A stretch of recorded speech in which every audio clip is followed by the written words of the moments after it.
Welcome to Kenton's videos. Enjoy the video. You begin by opening Google Meet in Chrome or the mobile app and signing into your Google account.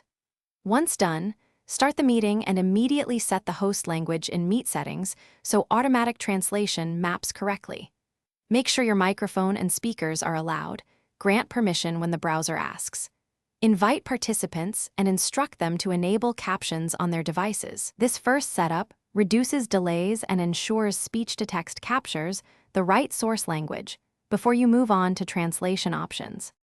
Next, enable captions during the meeting, then choose Translate Captions from the caption menu. This converts live captions into the target language. You should pick the participants' languages. You can switch languages mid-call if needed. Speak clearly and slightly slower than conversational pace so the speech recognizer and translator can keep up.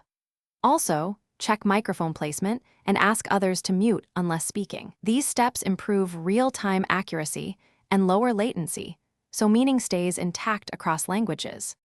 To finish, confirm that translated captions are visible to everyone and monitor for misinterpretations.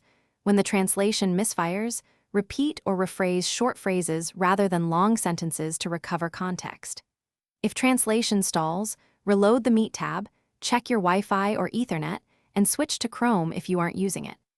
As a key troubleshooting tip, make sure participants know captions are automated and may be logged, so sensitive details should be avoided or shared separately if privacy is a concern. Thanks for watching. Consider subscribing if we helped you.